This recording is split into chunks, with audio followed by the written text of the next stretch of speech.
And we are back for another week of Women's Wednesday. This is Margaret Romero, the Sacred Medicine Podcast. Thank you so much for joining me this week.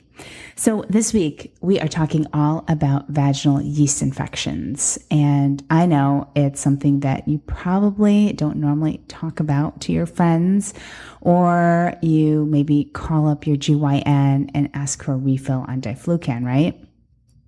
And these infections can be so annoying, and they could just continue to come back month after month or week after week, and the Diflucan hasn't worked, the Monistat hasn't worked, and you are just sick of it, right? Okay, so I want to talk about this because I see this in my practice. I also see it when I work at the urgent care. So there's lots of different reasons that will trigger yeast infection in women. So let's start with the most obvious one, and that is when you take antibiotics. Antibiotics kill virtually everything, including the bacteria that actually keep the yeast at bay. So when you kill off everything, the yeast kind of overgrows. And at times, maybe a simple Diflucan will help. That is a pill that you take once, and it's an antifungal. And you can take it once and it should most likely go away. But if you're someone that it just keeps coming back, you are always having issues, you're always having some kind of discharge, or you're having vaginal itchiness, or to the point where you're actually having even painful intercourse because the vulva has become so irritated. So listen up, there's a couple of other reasons why. One is sex. Sex, let's say you haven't had any antibiotics in a long time, and you're just like, look, I haven't had antibiotics. What the hell's going on? Okay, so sex, if you are currently sexually active and you do not use condoms, and you should know that men's semen is actually higher in pH, and it sort of disrupts the flora in our vagina. So it'll sort of throw everything off, and then yeast will just grow, sometimes out of control. And sometimes the body can adjust, and sometimes the body does not adjust. Or sometimes if it's a new partner, the body needs to you need to give it a little bit of time to adjust. Sometimes it does, sometimes it doesn't. But the other thing with intercourse is condoms definitely, and lubrications, certain lubrications, can also cause a shift in the flora of the vagina, throwing things off again. And so you're like, well, what am I going to do? I have a new partner. We wear condoms, sometimes lubrication. So you want, if you wear a condom or you don't wear a condom, you're still screwed. No. What I want you to know, there's other things that are really good for you to take and to use and to also keep in mind. So here we go. One is probiotics. I believe that every woman who's currently sexually active that even has an issue a little bit with occasional itching or some discharge, that we already know it's yeast. Let me just stop by saying that if you have some vaginal discharge and you have a new partner, or even not so new partner, and you're like, I don't know what this is like a new thing, and you don't think that it's yeast, or you actually don't know it's a yeast infection, you need to get it checked out. And I am like a huge believer in getting STD testing before every new partner, and getting that all checked out, having both partners getting checked for STDs, a full panel, blood work and urine. So let's just say you already know that it's yeast. Because this is not for just your average, I don't know, it's some kind of discharge, I'm going to try a probiotic, because God forbid it's chlamydia, gonorrhea, or what have you, even bacterial vaginosis, BV. It's not necessarily going to be cured. No, gonorrhea and chlamydia need to be treated with medication, prescription medication. Probiotics can sometimes help with bacterial vaginosis, but that's going to be a different topic for a different day. Today, we're just talking about yeast. And if you know the exact signs and symptoms, or you know that you just took an antibiotic and now like a week later, you're getting some white, thick discharge, most likely it's yeast. But if you have a new partner or all of a sudden this discharge comes out of nowhere and you've been sexually active and maybe you have not been using protection, a really good idea to see someone and get tested for sure. Okay, so I just want to say that. All right, so let's go back to probiotics. There's one probiotic with lactobacillus that's really great for women to take just to keep things totally balanced in the vaginal area. And I'm going to put that into the show notes, okay? And also, I'm just going to tell you the company that I love, which is Integrative Therapeutics. So I'm going to include that in the show notes so you can go check that out. I think everyone should be on this. And I think everyone should just be taking it. If you're sexually active or if you're prone to yeast infections, I think it's really worthwhile to just have on hand. Okay. Other thing is if you're finding like, okay, well, you know what? I don't even have sex and I haven't been on an antibiotic in years and I'm still getting this. Next thing to think about is gut health. Are you also having issues with like gas, bloating, diarrhea, constipation? Because we have to look at the gut as well. Because if you're having yeast infections in your vagina and they're recurrent and one Diflucan is not doing it, then you need to start thinking that it's possible that you have issues happening in your gut, like candida as well. Candida is yeast in the gut, which happens so much. You have no idea. I see this so much in my practice. Women coming in, so many people have candida in their gut, in their gastrointestinal lining, not in their lining, I'm sorry. In their GI tract, they have candida. So if that is the case, first of all, it needs to be checked because there needs to be like a stool sample sent. But not every stool testing that you go to like a regular doctor will necessarily pick up candida in the stool. So there are, and I'll list a couple of the companies that will test your stool for yeast. One of them being Genova Diagnostics.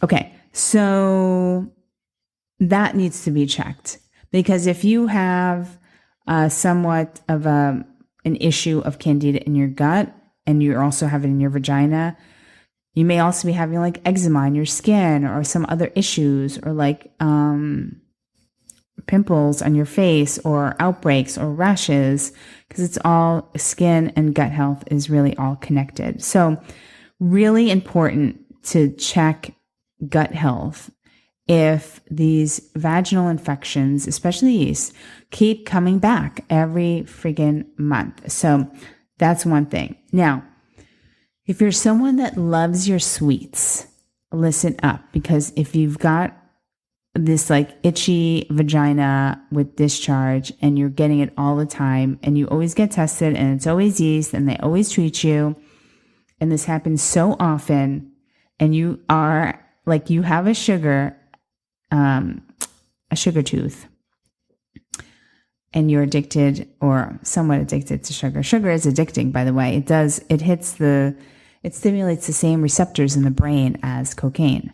So sugar is a definite addiction. People can have sugar addiction for sure. So if you feel like you're always reaching for those gummy bears, something sweet, pastries, chocolate, Reese's Pieces, even carbs, even like a ton of carbs, which if you're not working out, it just turns right into sugar, and that is not what you want to have. So keep in mind that if you're having sort of recurrent issues like this, it's really important to cut back substantially from sugar. How do you know if you have an addiction? When you start to have intense cravings for sugar, you have a sugar addiction.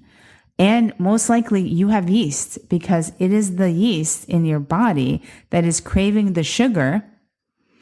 And then you get the craving and then you're like, oh my God, I need a piece of chocolate right now. I need something sweet. Oh my God, I need, when you are like frantic for that piece of sugar, whatever it is, candy or what have you, and you're frantic and you need it.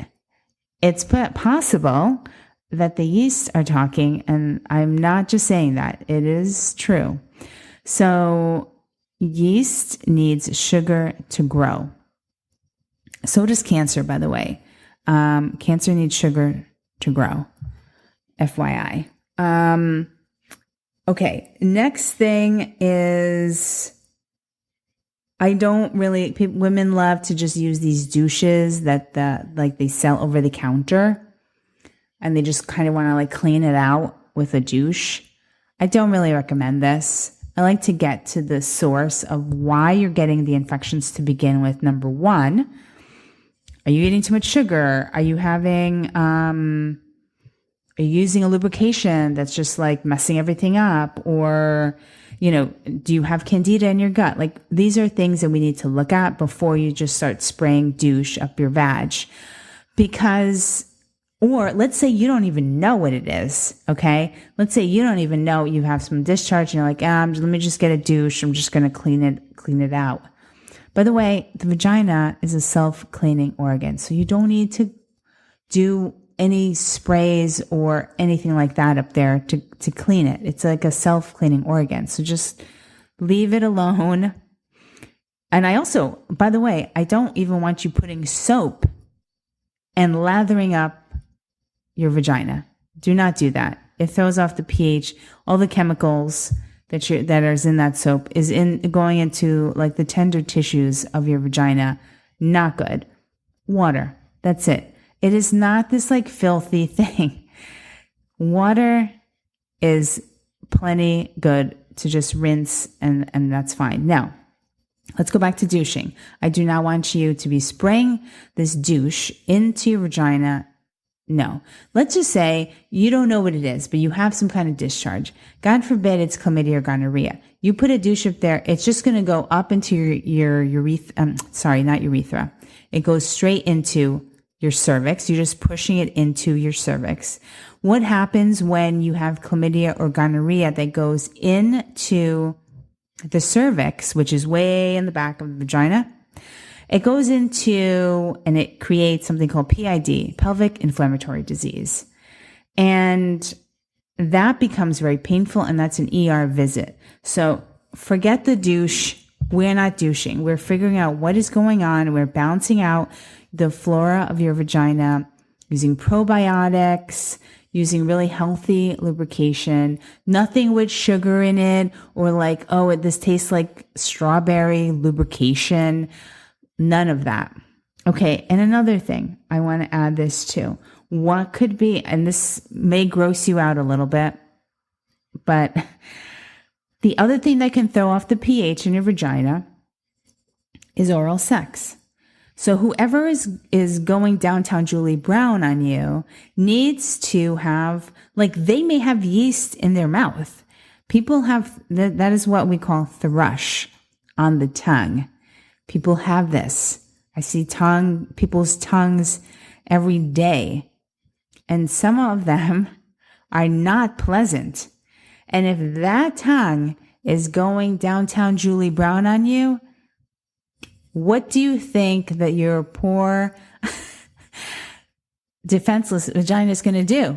It's going to throw it off big time. It's going to create it. It's going to make yeast grow in there. It's going to throw off the pH. I mean, it's gross, right? I mean, when you know too much, it's like really gross to think about. But let's just be real. I'm just being real here. This really happens. And what I also have seen is when partners have strep throat, either undiagnosed or diagnosed, and they go and perform oral sex on their partner, and then their partner ends up getting strep in their vagina. Okay, so for all the people that do that, don't do that anymore, because every time I have to treat strep in vaginas a lot.